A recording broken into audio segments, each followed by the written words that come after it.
I respect him like mother. Ladies and gentlemen, please put your hands together for Councillor, former Lord Muhammad Ajib.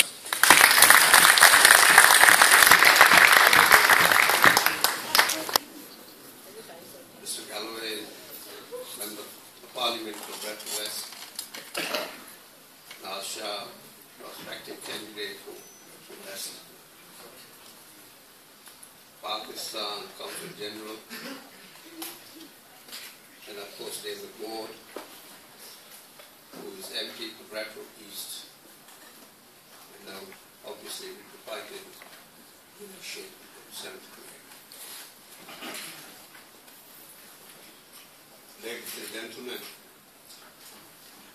Assalamu alaikum. Actually, I'm delighted to be here on this occasion when all of us have assembled here to celebrate the Pakistan Day. But I'm also delighted to see so many young people, ladies.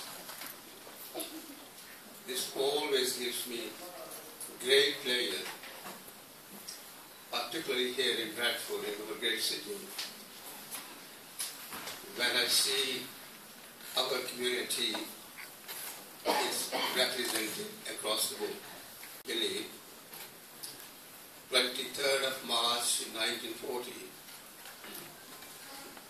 was a very important day. And I think the paramount significance of this day is that from that day onward, the movement for the creation of Pakistan gained enormous strength.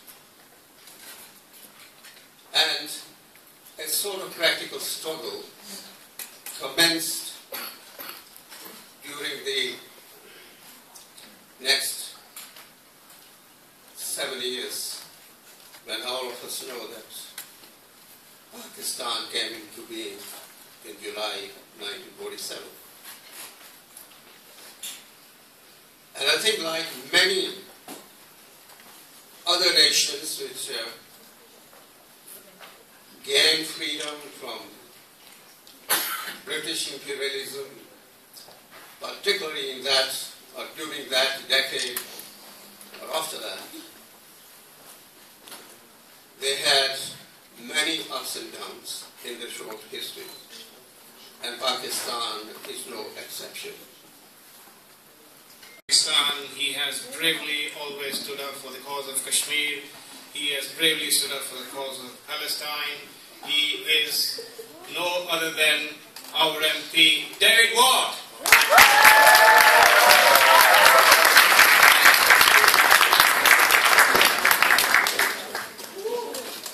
Thank you very much indeed.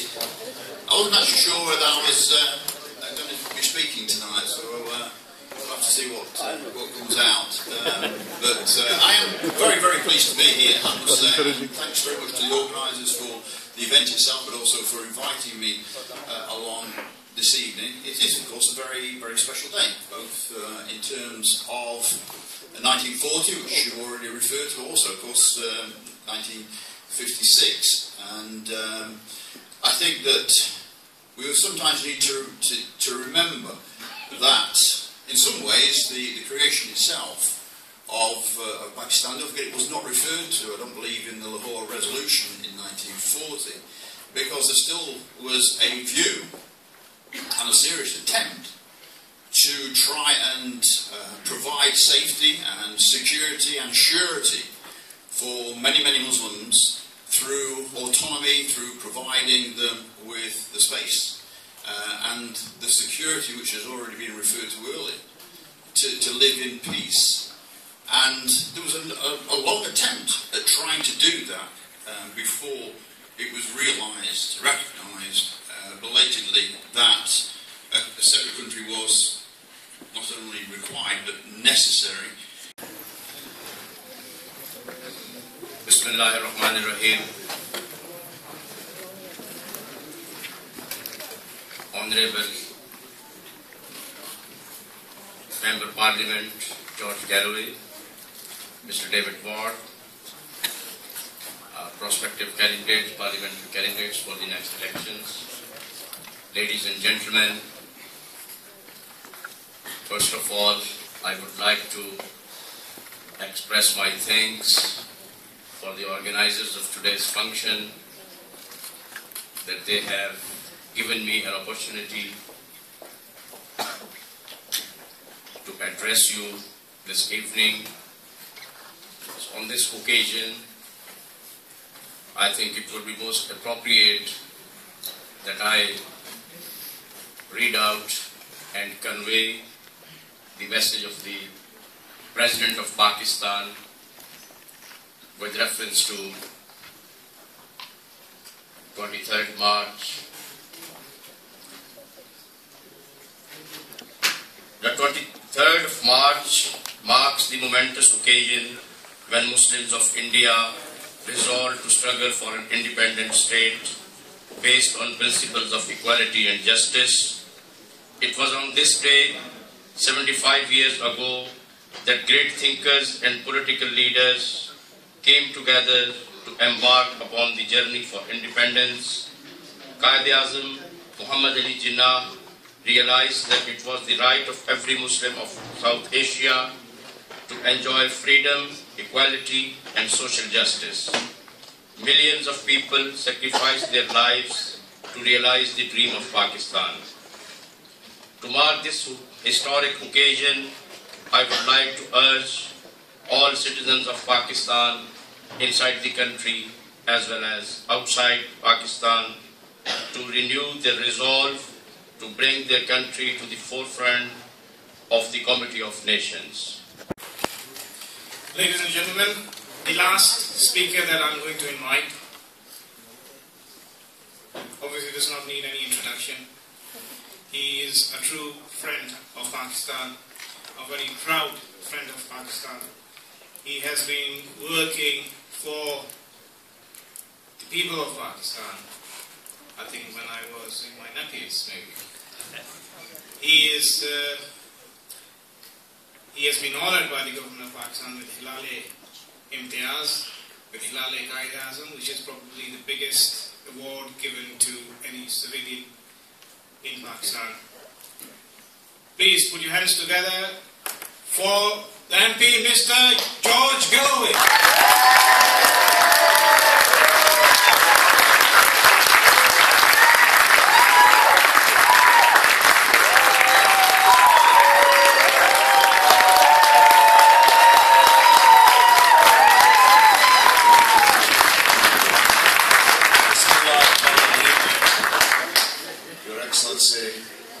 Consul General of Pakistan, fellow parliamentarian David Ward, councillors, candidates, brothers and sisters, comrades and friends, Assalamu alaikum wa rahmatullahi wa barakatuh.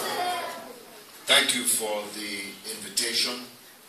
Thank you for the warm welcome. And thanks to the previous speakers for their words to us this evening. I was not born into Pakistan, I chose it. I was not born onto the Sirat al-Mustaqim, I chose it. Nobody told me to do so. In fact, I became an honorary Pakistani before I had ever met a Pakistani.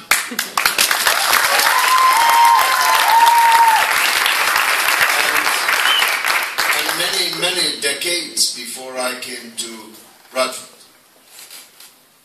My introduction to Pakistan was to put a motion through the council of the city of Dundee, where I was born, pleading for the life of the Shaheed Zulfikar Ali Bhutto.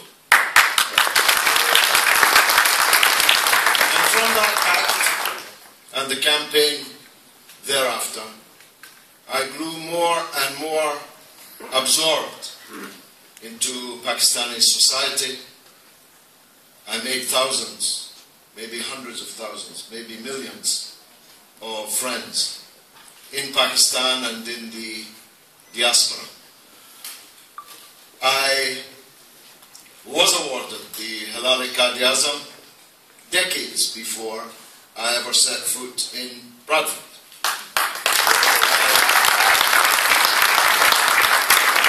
I was awarded this highest civil award in Pakistan for my work for the restoration of democracy in the country.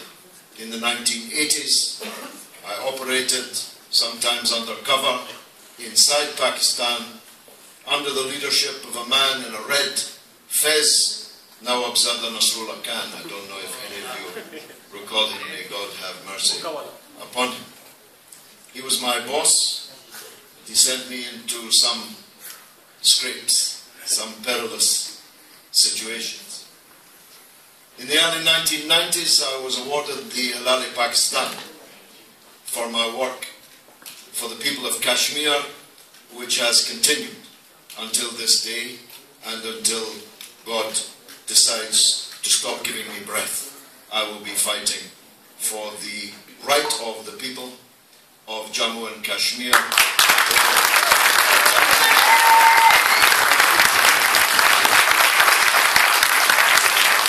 So with a background like that, my brother Sharjeel, you'll understand that I feel that before I've died, I've gone to heaven, being the Member of Parliament.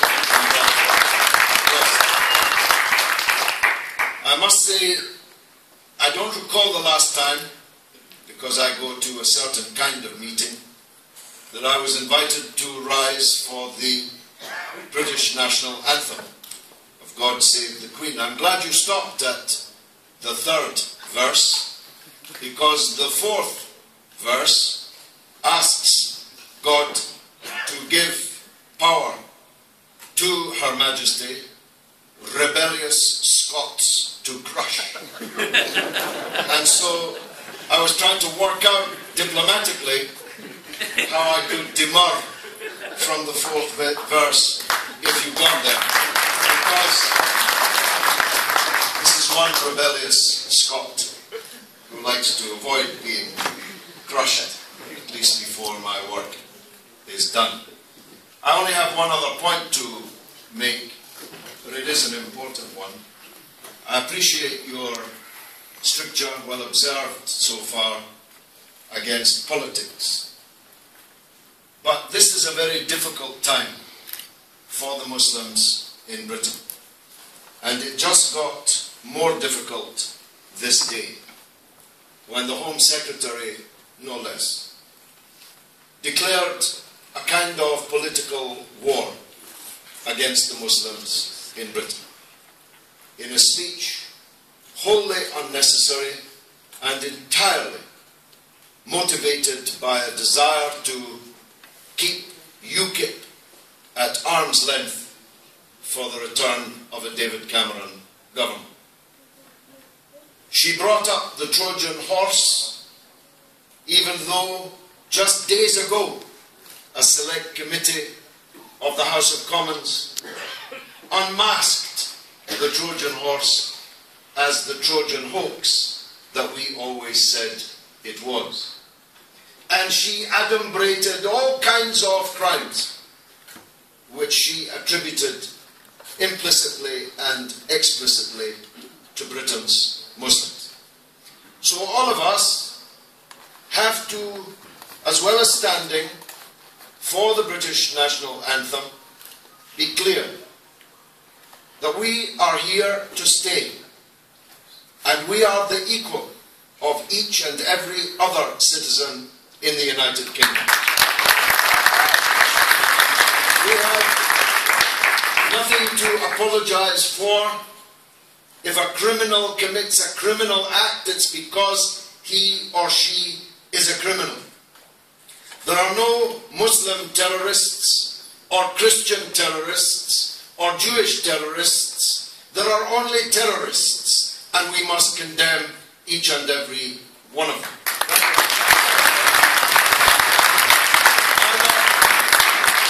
Neither are there Muslim groomers.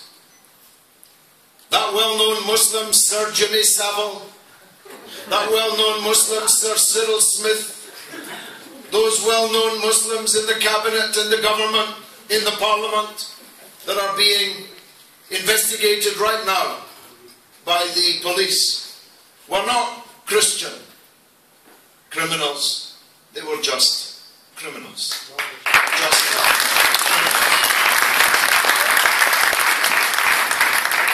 On the subject of terrorism, and it's my last sentence, I promise you, I have been fighting for almost a decade for the arch-terrorist Altaf Hussein in London.